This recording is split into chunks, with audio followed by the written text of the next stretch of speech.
What's going on, YouTube? Before I get into this video, man, y'all make sure y'all go like, comment down below what movie y'all want to see me review next, share this video, and subscribe to my channel. Now, this next one we about to get into, man, was requested by Nazir Jones, Superfly. Now, this came out in 2018. I don't know why I haven't watched this movie yet, because it was real popular, especially in the South, because they shot this in Atlanta. I heard so many people talking about it, and I've been hearing it for like, I really just need to just sit down and just go on like a movie marathon, because people were just shocked that I've never seen this movie. It stars Trevor Jackson. I know he was like a child star, like on Disney or Nickelodeon, whatever he was on, but he's an adult on here, and he plays this guy named Priest. Now, Priest is he's like this real laid back dude, but he's still a drug dealer on here. But if like push came to shove, like he stands firm and he handle his business.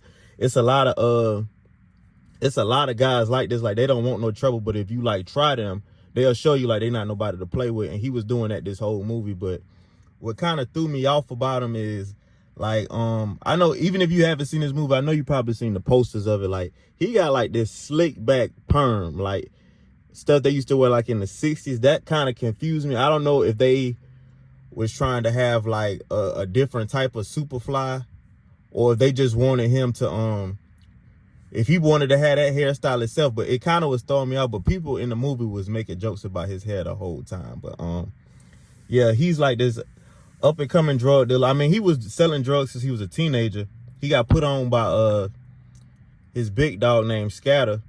Now, Scatter is played by Michael Williams. For all y'all that don't know who Michael Williams is, he played Omar on The Wire. And I do need to get to reviewing more TV shows, because there's a lot of TV shows, especially like Power and BMF, that I just want to review so bad. But I'm still trying to stick with the movies. But he plays Omar on The Wire, for all y'all that don't know. But he plays Scatter on this movie, and he's like Priest's big dog. Like, he put him in.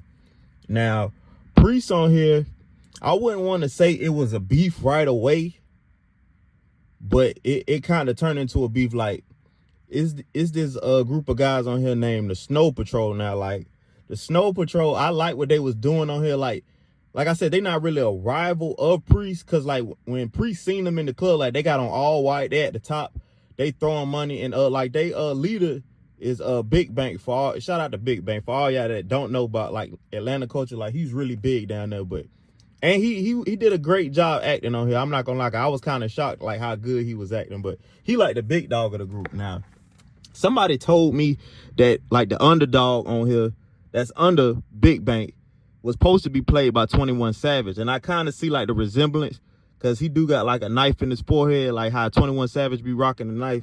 And they had like a lot of features of Atlanta rappers on here. So I don't know if 21 didn't want to play this character, but this guy on here, man, he was hating on Priest. I don't even know why he was hating on Priest so hard. And this just comes with, people could just be jealous. They can have all the money in the world and all the success, and they could see somebody else doing their own thing, and they just don't like them.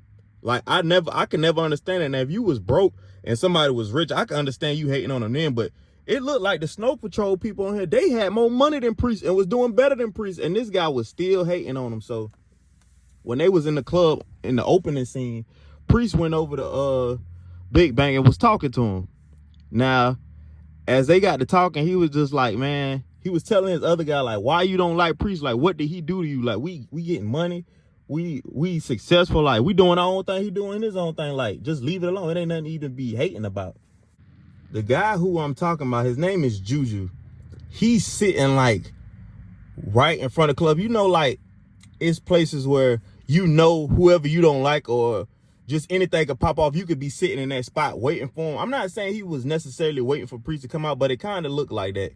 He was just saying like slick remarks to him, and Priest was like, I'm gonna just walk away from you, but it's not for my safety, it's for yours.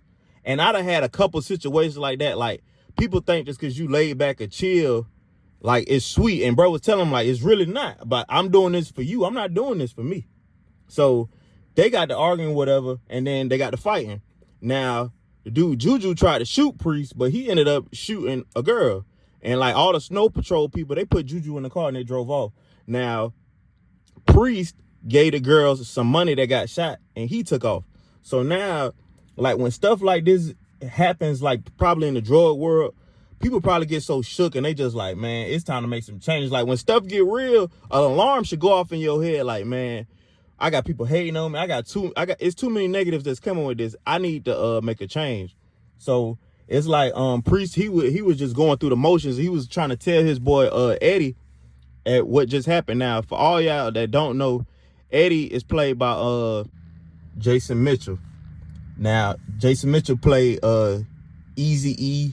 He played on a couple other movies, but he's most known for playing Eazy-E. They had a lot of stars on this movie, by the way, but he was just telling Eddie, like, man, we got to come up with a plan to, like, not just hit it big, but we need to hit it so big that we don't even have to sell drugs no more. Now, Eddie, he was all for the plan, but he was like, even if he hit it big, he just wanted to keep selling drugs. He was like, cause we doing good. You had one bad thing happen to you, and now you ready to like cop deuces and be done with it. He was like, man, I don't want to do that. But Priest was just telling him, like, it's not even a factor of me wanting or not wanting to. This is what's finna happen, and we're finna be done with it. Sometimes you have to be firm with people like that, especially if they set in their ways, because both of them on here was set in their ways. But that's probably why they was best friends. But after the shooting had happened with the girl, Juju already felt like it was gonna be animosity with Priest. And you would think, like, if you shot a gun at me and you missed and you hit somebody else, you better have me in the back of your mind. Like, don't think this is just over with. And that's just a harsh reality, but it just is what it is. You just can't expect to, like, do something to somebody and just thinking it's over with. So while Juju and Snow Patrol was in the barbershop got shot up. So the first person you would think did that is the person you just shot at. Now, even though Priest, he didn't have nothing to do with it, but his people kind of did, but he didn't have nothing to do with it. Now, they already knew that it was coming, so Juju automatically wanted Priest. He already was hating on him, but this giving him more of a reason to want to kill Priest. Now, they started pointing the fingers at this guy named Fat Freddy on here. Now, Fat Freddy is an affiliate of Eddie and Priest, so it was kind of like, it's just like the warden popped off. Now, they kind of already didn't like each other, but now it's like people getting killed now, so it was already up from there. Now, while all this going on, Fat Freddy gets hemmed up by some corrupt police officers, and they do him dirty. Now, they're basically trying to blackmail Priest and Eddie. Like, with all, they know the big drug operation that they're trying to get done. They trying to tell them, like, whatever y'all get, like, we getting a cut out of it because we got too much dirt on y'all anyway. So now Priest back is really up against the wall now, because you got to deal with, like, the biggest drug operation in Atlanta, Snow Patrol. You got to deal with them trying to kill you. Now you got to deal with these corrupt police officers who got their hand in your pocket. And your best friend, he's like, he don't even want to lead the drug game, and you trying to get out of it. And I ain't gonna lie, Priest was the man on it. He had 2 in-house girlfriends he had living with. He had a black one and a white one. Like, I ain't gonna lie, I like that. But anyway, he still has all of this chaos going on while he's trying to get out the drug game. And then his big dog don't even want to help him do what he's trying to do with all this chaos going on. So Priest, he starts dealing with this new plug named Alberto. Now, Alberto, he's like another, like, little mafia leader, kinda. But like, he's like really no nonsense. Like, even the scene where Priest first meet up with him, he got Eddie on lookout, and Eddie already nervous, like, this might go bad. They got Priest on the plane finna throw him out. Like they play no games on here, but he's finna be Priest's new supplier.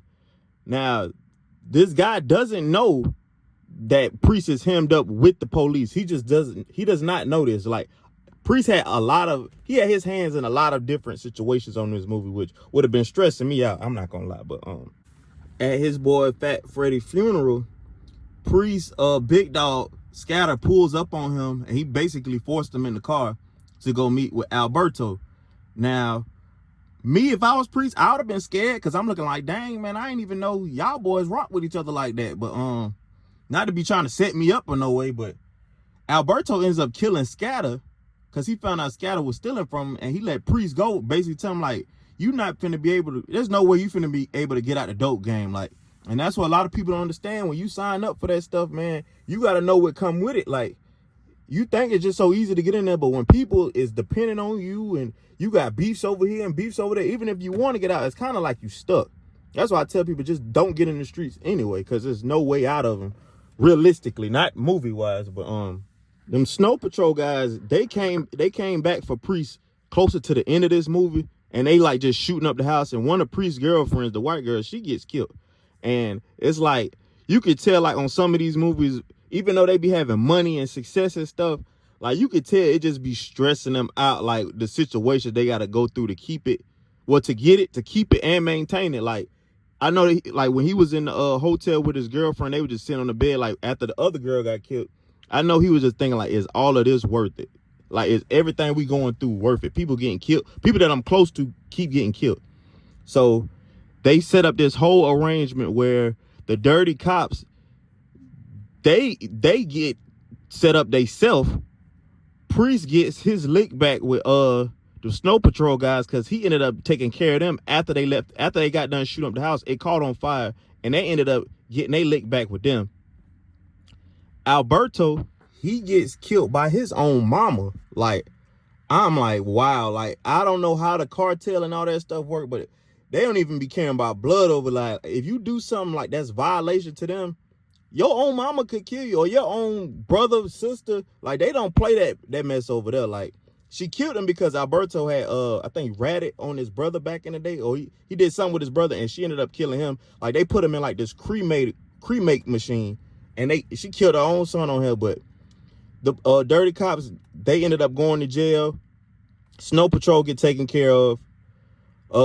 Priest ain't got no more words. Like, all the heat that he had on his back, it's all good. Eddie's still doing his thing, but Priest said like he's done with the game. Him and his girl, like, they on a boat at the end of this movie, basically riding off into the sunset, like exactly how he planned it. Now, I'm not gonna lie, his plan, it had a lot of bumps in the road, but it still worked out. And for everybody that be out there wanting to sell drugs, you need to probably sit down and watch this movie to show you, like, it's not gonna go exactly how you think.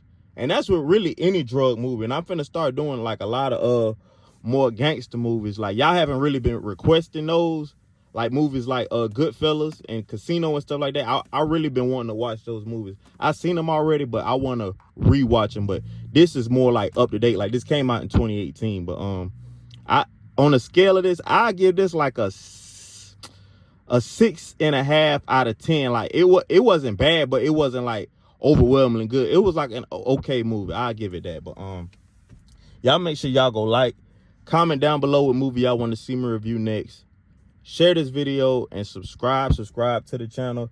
I appreciate everybody that's been rocking with my channel for the longest, man. Y'all really keep me motivated to keep making these videos, but y'all gotta keep requesting what movies y'all want to see me do. But I got y'all, but I'm gone.